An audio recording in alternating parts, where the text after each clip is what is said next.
Hi guys, welcome back to my channel. My name's Philip. If you haven't met me already, my job as a counsellor and a psychologist is to talk to you about all things mental health. Remember to like this video and subscribe to see plenty more to come. Today, I want to talk to you about The Sopranos. And The Sopranos is one of the first videos that I did that helped to build my channel. And remember, I haven't actually seen The Sopranos yet. And that helps me to react to the clips I'm about to show you in a new, authentic way. And what we're going to do today is to talk about a character, one of the show's favourite characters, Dr. Melfi. And we're not going to talk about her in terms of what Tony does with her information, but more so how she interacts as a therapist, and if I agree or disagree with her therapeutic style, with her ethics and values. And before I start watching the first clip, I want to give a big shout out to Pure Kino, who's a YouTuber who reached out to me. And we actually did a collaboration video, so you should definitely check that out. And the links are appearing above my head right now. And he does loads of videos talking about not just The Sopranos, but many other shows. His reaction, the way that he sees things. He's a great guy, so make sure you check out that channel. So let's watch the first of 3 clips. I think before we start today's session, we need to address the coffee situation. It's not appropriate of me to take gifts. It's a cup of coffee. Let's just make a rule, okay? No gifts. That's really interesting. It's something that many of my clients have given me in the past, which is gifts. And you have to ask yourself, why is it that someone wants to give me something? It could be a good thing, it could be a bad thing, but the way that she deals with it here is great because it's bringing the attention to the gifts in the room, which is, what are you trying to give me? From giving me coffee, giving me something, and it's important that we're able to communicate with our clients. So I agree, it's really important. And as you can see with Tony, he doesn't necessarily agree that it's the right thing or that it's that important. But if you feel something as a therapist, bring it up. So well done. Oh, I'm sorry. I usually have my answering service on when I have a car emergency. Car emergency, Yes? wow. What does that mean, diagnostic? I just want to know. Like Tony cares about the car diagnostics. Why is that interrupting his session? It's so unethical. With my car. No, don't do anything. No, I want to get a second opinion. I'll take my chances. Thank you. She actually got up and, she's going to answer the phone. That's so unethical. I'll never answer the phone if it goes off. I don't care what's going on in my life. I am not answering that phone because that session is for my client. It's nothing to do with what I'm doing. And if it's something really important, I'm going to have to cancel the session if it's life or death, if something's going to get in the way. Because forgetting about that phone call, am I not present with the client thinking about a phone conversation, something that's going on in my outside world? When you start training as a therapist, you start to realize that there's stuff in your life that's going to affect your practice. And as a result, we have to learn to compartmentalize that stuff. So whether I'm waiting for a phone call or not, I'm not going to get up and interrupt the session for anything. I'm sorry. I'm really sorry. So you should be. It's all right. Is it all right? No, and that's an interaction there. It's all right. Tony's had to stop now, and he's thinking about her car. He's probably thinking, should I help her get her car fixed? Is she capable of getting her car fixed? Why does she not trust the mechanics? All these questions should have nothing to do with Tony's therapy. It's, again, so unethical for her to expect him to take care of her in his session. So, how's it going? Good. Real good.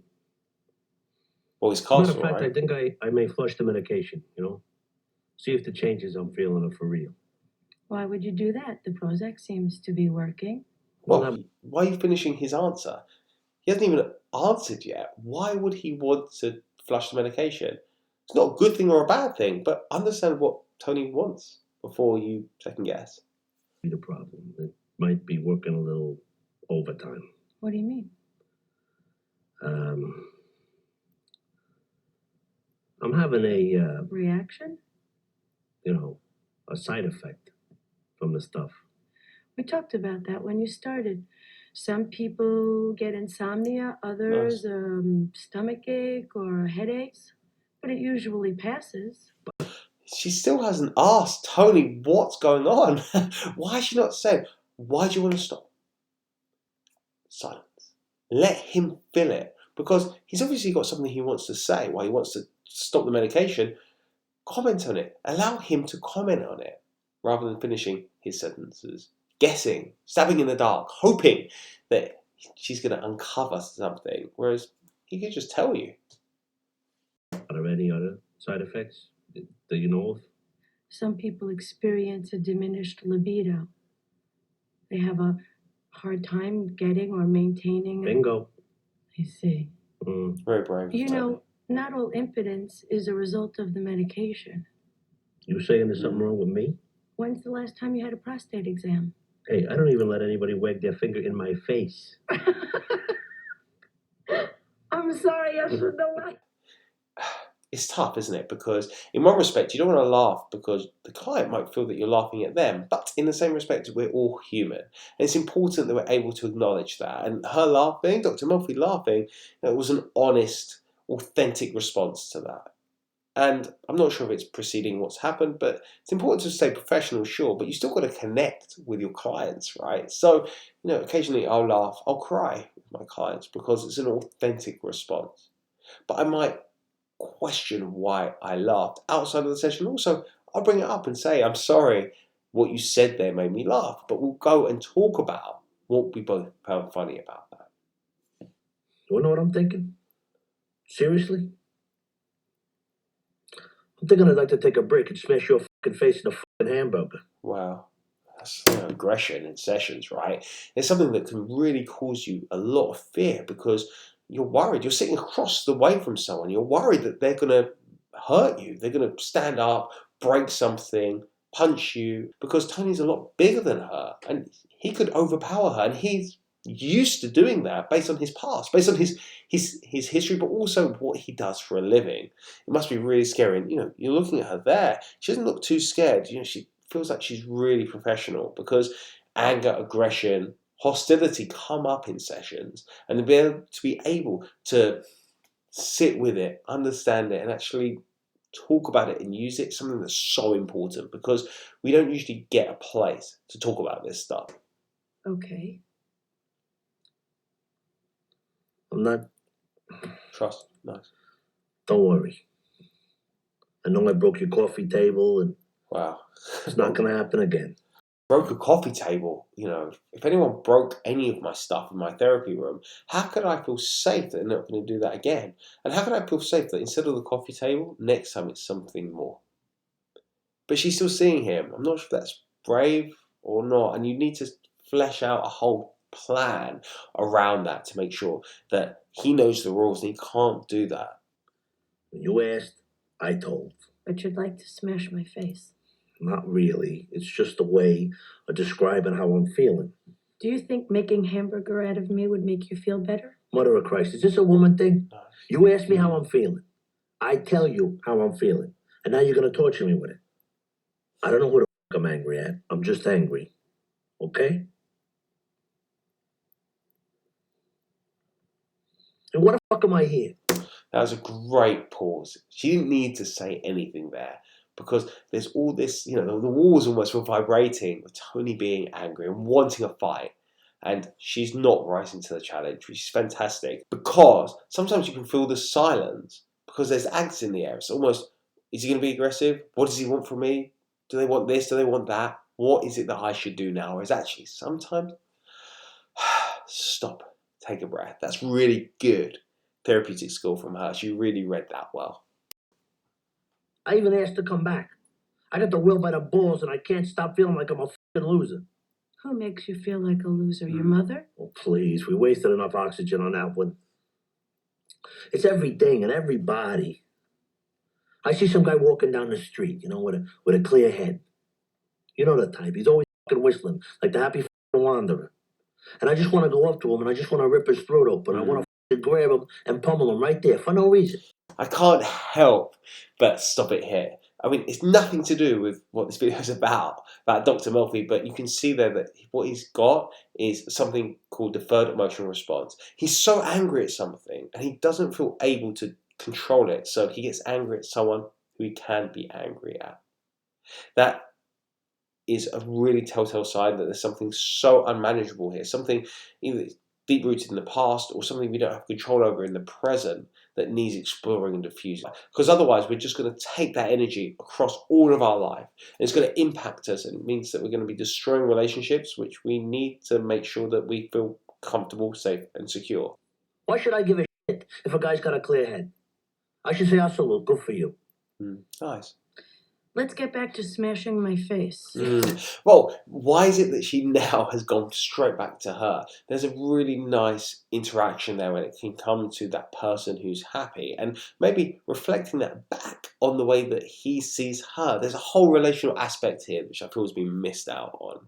And what is Dr. Melfi's, what's she trying to get from that? Is she trying to make sure she's safe?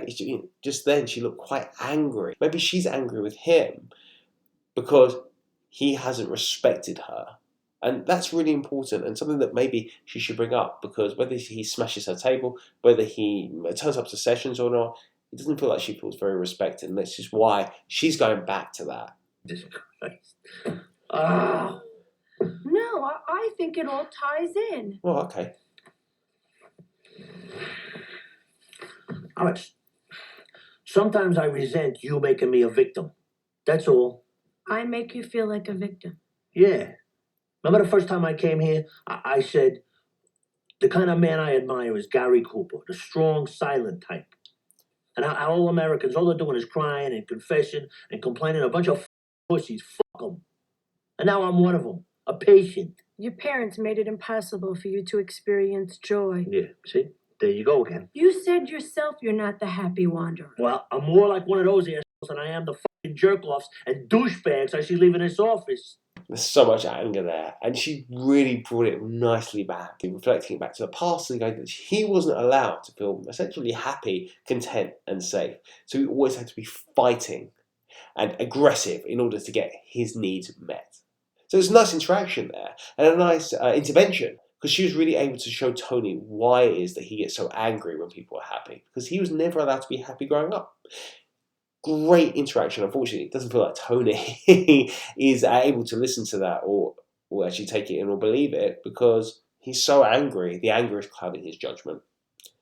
Great session there. I really feel that Dr. Melfi has got her therapy hat on, but there were some little bits that I caught on to when it came to her motive behind saying what she had to say. Maybe some aggression getting in the way of her therapeutic skills too, in the same way that anger is getting in the way of Tony's. It's really interesting looking at anger because it's such a great motivator, but can cloud our judgment. That's something which I can see in Tony over and over again. It's his safe place to be. And Dr. Melfi, maybe she felt it a little bit there too. But she's still using her skills in order to understand it and see it and articulate it to Tony to give him a fresh perspective. So well done for doing that. Hello. Like the flowers? And yeah, before you ask. You like the flowers. If you just watch that first clip talking about how she doesn't want any gifts or any presents. And now, do you like the flowers? And she has a big smile on her face. I don't know what's happening in the story, but why is all of a sudden she accepting gifts? What is the motive for Tony to be sending her flowers? What has happened in this show? And I understand this is really near the end, right? Remember, I haven't watched this. What's happened in their story to all of a sudden make it so that she's accepting Tony's gifts? It doesn't make much sense to me. It doesn't make much therapeutic sense to me. Unless, of course, she's flattered and she wants those gifts. Not sure why. I am taking the medication. How are you, Anthony? It's been a long time. I'm great, actually. You? Thank you for that beautiful arrangement. I see you haven't lost your sense of humor. Well, you gotta have a sense of humor in life, right? You taught me that. Sorry, hang on. I've just cottoned on. They're on the phone. Why is she talking to Tony on the phone, almost as a friend? And I understand, clients will ring me every so often just to say, I'd like to come back, but I'm not having a conversation with them. I'm certainly not accepting gifts from them. Whew. Good. Well, I'm separated. Me and Carmela. I'm sorry to hear that. Sorry to hear that they're separated. Why is she sorry? Maybe it's the best thing that happened. Maybe it's well done for getting separated. Or maybe, how do you feel about being separated? But again, look, at me getting drawn into a session hasn't happened yet. Why are they talking on the phone? Come in and see me. Let's do some sessions. I work in minimum of 6. Let's do 6 sessions. Let's get an understanding of where you are now. We can reflect back on the past and things like that. I'm getting a bit confused here. What is their relationship? Are they friends? Sending her flowers? What's going on? Don't be. Well, I always thought I saw some good things there. 2 healthy kids. Other than that, Good things. Her the reason I progression, called, not what he wants. like you to have dinner with me, since we're not in therapy no more and I'm a bachelor again. That's very thoughtful of you. Unfortunately, because of our prior clinical relationship, I just can't do it. What, eat? You must be a toothpick. You know what I mean. See, I knew you were going to say something like that. I can't, Anthony. I'm sorry. Well done. You know, I waited a respectable period or whatever before making this call. Well, then you realize yourself there's something not quite right about us dating. No, I'm not undeterred by this. We will talk again. Thank you for the flowers. And the detergent. And the detergent. Of course, what's wrong with me? I don't know. But we'll find out. Leave it to Dr. Tony. Look, the real reason I'm here. Okay, so that's the end of the first bit because it's gone into another clip here, and it feels like to me Tony wants something from her, and he's been really brave, right? But that doesn't mean that Dr. Melfi should be accepting flowers, detergent. I mean, I'm guessing that's from the show for some reason, and there's a little bit of flirtation there. You know, what's wrong with me? It's all getting a bit murky. I don't really know what's going on here. It's important that we're able to be vulnerable with our clients. It doesn't feel like she's been that way with Tony thus far. It feels like, if anything, she's trying to match him. She's trying to sort of almost one-up him. And I'm not sure why that would be. Maybe the next part of the video will show us. Here is to confront you in a positive way about taking our relationship in that other direction. Why did you have to be underhanded? I don't find that appealing, frankly. I was going to ask you out for coffee or something, but I didn't think... She finds appealing, you know, it's a client. Whether it's underhanded or not, it's nothing to do with that. I've told you already, you know, it's against our ethics, it's against the values. What's going on? Take a seat. Unless, I mean, I don't even know if he's in a session. Why is he there at all? Should he be there in the session with her? Because this is her office. Are they in therapy anymore? I'll pay for the hour. That goes without saying. Okay, fair Forget enough. that. I was listening to that guy. Why not? Why she said forget that? It's her time. He's booked a session in. Let's have a seat. Let's talk about this. Let's have a session. If you've booked a session in, let's do it. You've got to pay for it. Why would she all of a sudden not let him pay for her time? He is her client. Therefore, if you book a session in, take a seat. Let's talk about this as a doctor or a therapist and a client. On TV, Dr. Phil, and he was talking about a similar situation, and he said that you could if you wanted to. There's no set rules. It's basically about malpractice, and you probably couldn't get sued. That's not the point. This is the place where we've been most honest with each other. And that's the way I always liked it. So that being said, if you don't like me personally, or the cut of my jib or my face or whatever, then the matter will end here, and I will never ask you again. You can be honest. I like you, Anthony. I know you have a very nice face. Looking on. I mean, that's wow. I mean, it's very brave of her to say. I mean, I'm not sure how she likes him, but irrelevant. Why is she saying if she likes him or not? It feels like, what's going on here? Too, by the way. Good. Explain to me, okay? Why this is a matter of such importance to you. What's going on? Her voice has changed all of a sudden. You know, all of a sudden she's got a little bit of a lilt. You know, she's not speaking the same demeanour that she's spoken to in all the other clips. You know, is she trying to seduce him? Is she trying to connect with him in a different way? Why has she changed? What does she want from this interaction? Because it's important that you stay in control, consistent and authentic. And, you know, if she's all of a sudden changing her, the ways that she speaks with her accent, and what's going on here? I mean, I don't know if this is something that's been happening in the show up until this point, but it seems rather strange. There must be plenty of women out there. You're different from what's out there. Not to mention being drop dead beautiful.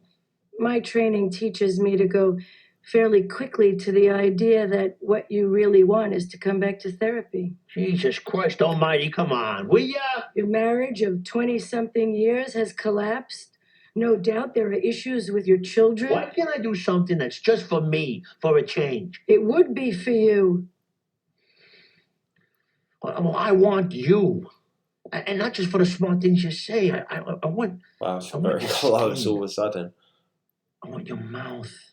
I want your eyes. Why should you not step back? You project all these qualities onto me. You don't know me. This is what happens between doctor and patient.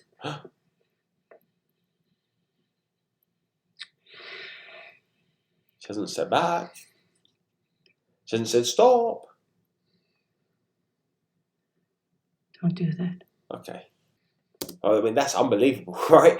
She's okay, fair enough. She didn't kiss Tony, but in the same respect, he got really close to her. And she didn't say, please don't come any closer to me. She didn't say you're invading my space. She's not saying it's unethical. She's leaning on her training, saying that she knows that he wants to come back to therapy. If he's coming to see her, and is it the idealized state? In a similar way to the first clip that I ever did of The Sopranos, when Tony said that he loved her, is it the same thing that's happening again, which is that idealism, that perfect person, that savior complex it's called, that will enable him to feel warm, safe, and in control. And maybe that's what he's looking for from her. Maybe that's why he's come to see her again. And maybe her training, and I would argue her training is spot on, which is he wants to come back to therapy. He wants to feel that same feeling again. But the way that she conducted herself there, the way that Dr. Melfi was there, she didn't look after herself. She didn't look after her ethics and her values. And she didn't look after Tony and say, let's sit down and talk about this. Which is what the whole purpose of therapy is. And that's what she should be doing. She's received gifts from him. Now she shared a kiss with him. What's going on? Why is she not stopping and relying on her skill set and what she knows is right? It feels like her emotions have come out and it's seemingly changed the way that she's interacting with her client. And that's what Tony is, her client. She needs to make sure that that's at the top of her brain at all times. This is my client. Nothing more, nothing less. Out of respect for this office. Well, forget about the way that Tony Soprano makes his way in the world. That's just to feed his children. It's two Tony Sopranos. You've never seen the other one. That's the one I want to show to you.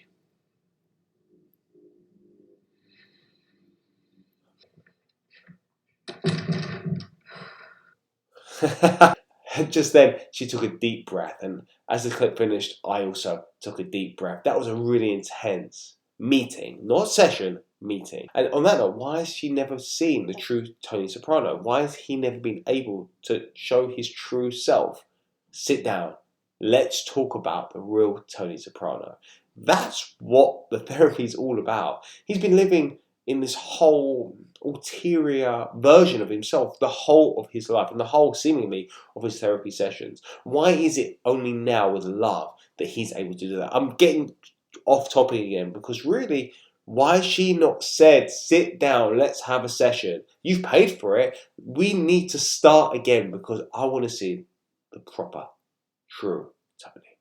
That's the end of the video. I hope you've enjoyed it. And again, a big shout out to Pure Kino. Thank you so much for including me in one of your videos. It's important that we're able to recognize what's going on in us, whether we're a therapist or not, at all times, and take it and understand what our motives are for doing that. Again, I hope you enjoyed the video, and I look forward to seeing you one day soon. Any comments you've got, please do remember to share them. Also, remember to like this video and subscribe to see plenty more to come. See you soon. Take care. Bye-bye.